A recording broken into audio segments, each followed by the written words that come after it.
Hello, welcome to Wearing History. Today we're talking about an original period piece. This is a wonderful 1910s bodice. I would date it personally between 1911 and 1914, but more specifically I would put it at 1913 to 1914 as far as fashion went. The reason that we can tell that this is from this period is not only does it have this iconic bow treatment here, which was a thing in the early 19-teens, but also the cut is very much of that period. In the earlier Edwardian, you would have this big pigeon-breasted front with a big drape. This one you can see that the gathering has come up more, so that it really is just a little bit gathered at the waistline to have some fullness, but not a lot. It also isn't as long as later bodices tended to be. Once you got into the early 1920s, they started coming back down again. And if we turn this to the back, you can see that it is really at the natural waistline, while most bodices of this time period hit above the natural waistline. So when a skirt was worn with this, it most likely would have hit more like up here, because this would be covered by the skirt part.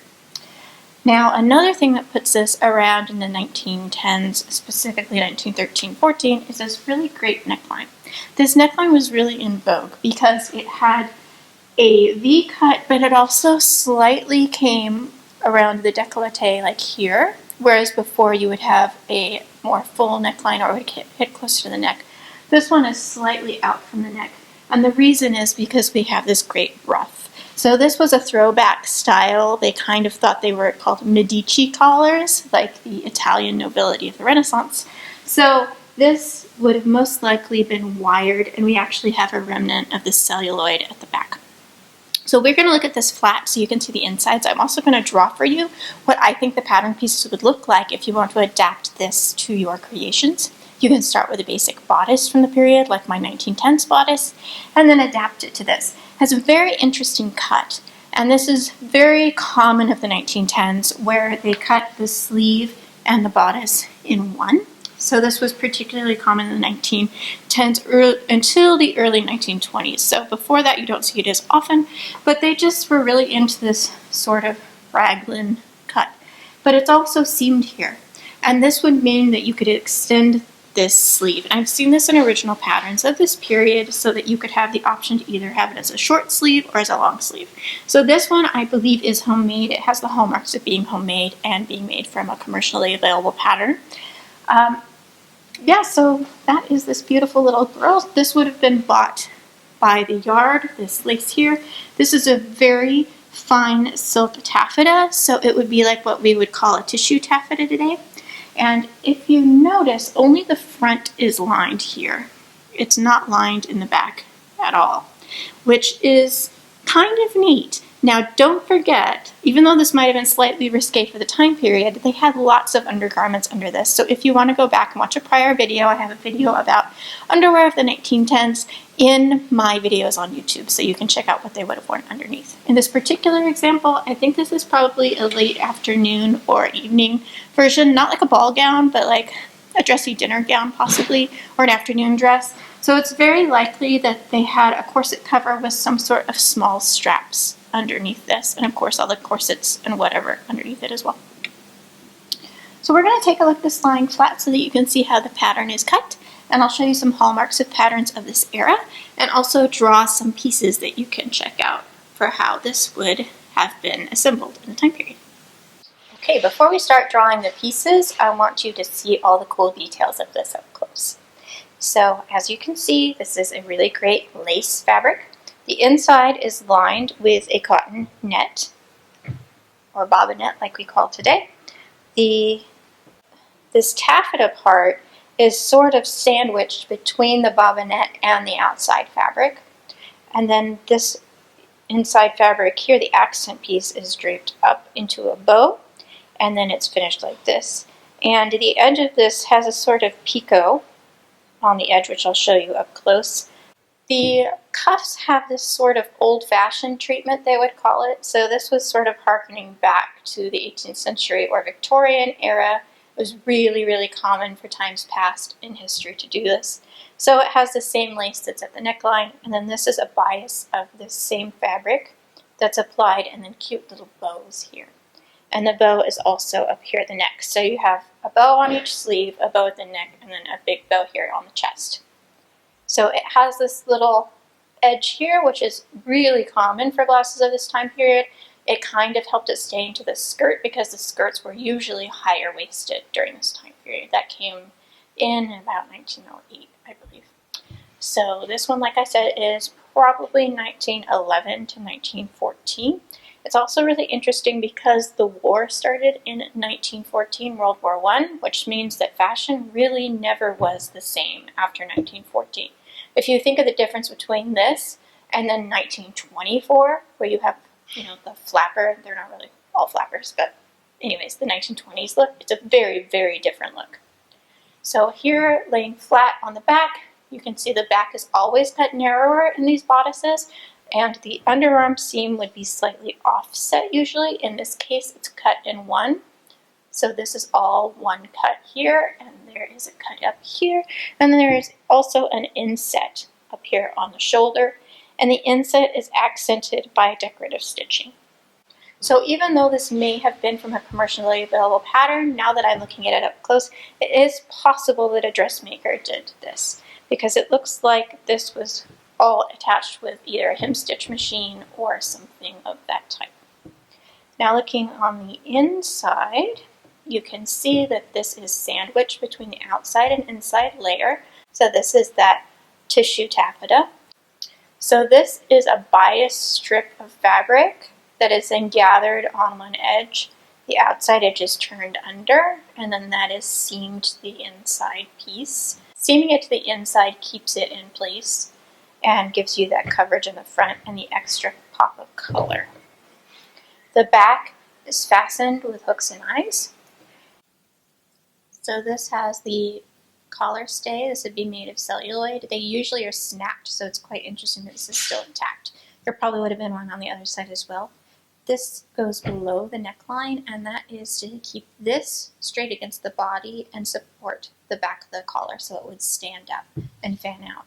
It's also very, very likely, since there's remnants of thread here, it's very likely that there were also collar wires that would attach here.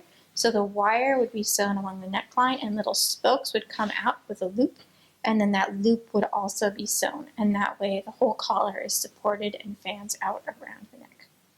Looking up close, this is hem stitched. So this is the shoulder, and it's hem stitched here and hem stitched here. There's a slight gathering to the front where it attaches to this yoke piece, and the yoke continues until the sleeve join, and this is where the long sleeve attaches. So the whole front has this sleeve and body in one that goes to here, and then this is where your short sleeve would hit, and this is the long sleeve, and then you can see a close-up of the really great trim here. So this is cut on the bias of the fabric and applied carefully by hand with invisible stitches, and then you have a really cute little bow here. And this is machine-made lace that is the same lace as up at the neckline. So at the center front of the neck, this is the same bias, and you can see that they've shaped the lace so that it fans down, so that it's a really great little scallop there at the neckline. And the neckline lace edge is finished inside of that bias. So the lace was applied with the seam allowance facing outward, and then this bias was applied and encased the seam allowance, so it has a really nice finish on the inside. And looking up close here where it connects, you can see it's quite shattered because of the age, and there's nothing you can do once they start to shatter. But it is seamed here by machine. Yeah, it's by machine. Seamed by machine, and then this is where the bow is attached, and it's just whipped on there with black thread. So up close, this is the bow. Really great little bow, and this is probably on the bias here so you can get it nice and tight. And then this is the ribbon, and this also has that picot edging. So whoever they sent this out to, or whatever shop did this, because now that I'm looking at it, it does look like it was probably custom made, because most home sewers didn't have access to hem stitching machines. They probably did the hem stitching up at the shoulder, and then if you cut the hem stitching in half, That's what makes the picot. It's the same machine that does that. At this time, there were not home picot attachments. There were not home hem stitching attachments for the Singer sewing machines. So now that we've looked at it up close, oh wait, we forgot to look at the back. So the back join here is just the bobbinette where the overlap is. It's stitched down by machine, and then the hooks and eyes are sewn on top there. And like usual, they're a little bit loose. That's really, really common. I forget. So before I start sewing anymore, I want to say thank you to Time Worn Threads on Etsy, because they are who I purchased this bodice from, and they were very, very sweet and gives me a great study piece to show you. So now that that's done, I'm going to show you how I would draw the pattern pieces, and then you can get an idea of how you can adapt a pattern to make this. Okay, the pattern that I would suggest is my Edwardian blouse and gimp pattern. It's about the same area as this. It has a little more fullness in the front, so you probably would want to shorten that fullness, but it'll give you a good starting point for the bodice. The difference is that this has a set-in sleeve, so you may not be able to make this cut without serious adaptations. However, this would give you a base bodice that would be accurate to start for this. I'm going to draw it in Sharpie pen, and hopefully that will show up on the camera. This is my first time trying to do a project like this, but it's been on my wish list for videos, so I hope you like it. So the first thing that we want to remember is that this is a bodice cut in one, and I am not making this to scale. This is simply an illustration. So when you cut the bodice in one, you would have a sleeve that would come up with the arm seam, and then you would have some sort of neck shaping, and then it would be a generous cut through the armhole, and it would be cut like this. So this would be cut if it was the front on the center and on the back with an extension for your buttonholes, which means that this is your sleeve. Now, because this one has a yoke, this wouldn't go all the way up to the shoulder seam. You would have a long rectangular piece that would be inset there up at the shoulder. And then from there, you have a piece for the front. However, the front has more gathering, so let's give some pretended notches here and here. Your front then would extend, so here's the sleeve. It would extend longer. Here would be a notch, here would be another notch, and then this would get gathered into there. As you'll see in a second, it would have a V shape, and this would cut on center front, and then this would be cut sleeve in one. So let's pretend that this is our back extension for our buttonholes, and this is cut on the fold. And that would be our basic pattern shapes: front, shoulder, back.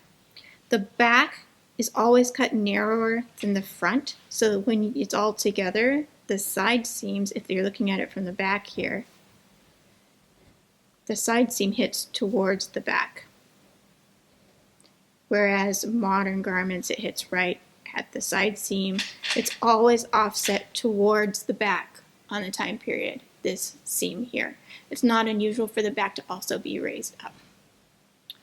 Now this would be where our shoulder seam would be, and this would be the inset piece from here. So this is this, that is that, and then the front would be like that. Now to get the gathering in the front, where it looks longer like that, sorry, this is not to scale at all, you do some lowering like this, so that this, when it's gathered and put at the natural waistline, raises up, and then it's set into a waistband, and that gives you the fullness at the front, like this. So if this is the natural waistline here, you extend it lower. And for this one, I wouldn't extend it more than an inch because it's really just extra fullness. It's not like pigeon-breasted. This is a little dramatic here. This would give you more like Edwardian poof, which actually would have a center front, which would be offset like that. So you would cut it more like that. I hope this makes sense. It's hard to explain when you're doing patterns. So let's pretend we're looking at the sleeve from this angle. And there is the shoulder, there's the side, and there's the other side. To make the long sleeve, you simply cut a piece like this, and that is your long sleeve that then gets seamed into this armhole. So if you left it like this would be a short sleeve blouse. If you added this extension, that makes it a long sleeve blouse. So that's the basics of how I would draft this. Then you would cut the lining and the outside fabric of the same one. And after you have your front assembled, so let's pretend this is the front before you've gathered it in. Oop, not on camera. Let's pretend this is the front before you gathered it in. Ooh, that's a little bit silly. So you take a bias strip of fabric, make it longer than that. So this would be cut on the bias, and it would be pretty wide. This looks about maybe 8 inches wide here. And then to make this fan like this on the front, you would turn under one raw edge about 3/8 of an inch here, so press it inward. Then you would run your gathering stitches here and pull your gathering stitches in, and what you get after that is this great fan shape. So this is all gathered and it fans out, and then that when applied goes like that, which is how we have this in the front. And then to make this bow, you just use a strip of fabric. I probably would just hem it by hand because picoing is almost impossible these days. You attach it after you have it set into the waistband, and then you put your bow wherever you want your bow to go. So that is how I would do that. When you're taking an original bodice pattern, like let's say we're using this 1910s pattern. So in order to adapt it, you have a normal front and a normal back. That line's wrong. You have a normal front and back, so you would be like this about for those pieces. Let's say it's longer for the front. You have the offset back, and in the time period, the back piece shoulder always hit farther onto the body. So like if this, let's see, if this is your shoulder seam today, the front piece extends so that the back seam is actually on the back of the body and not right up at the shoulder seam. So if you were going to make this inset on the shoulder like we have here, I would turn under the seam allowance, tape these two pieces together, and then simply draw wherever you want your shoulder piece to be. Then you would cut it, add seam allowance to all three pieces, and that's how you get that shoulder inset. To make the sleeve is a lot more work, but if you were going to do that, I would start by extending it out much below where the armhole hits, or else it's going to be tight and not allow movement. So you need it to flare out here, and in the back likewise. Let's say this is the armhole, you want it to flare out here, and then you would mock this up and try it on. So that's how you would adapt that to a raglan shape. I think that's it for today. I hope you really liked looking at this bodice. If you want to do more of these tutorials and talks from old garments, please let me know because they're very fun for me to do. All right, happy sewing everyone, and if you want to grab this pattern, you can get it on Wearing History on Etsy or wearinghistory.clothing. Thank you so much for watching.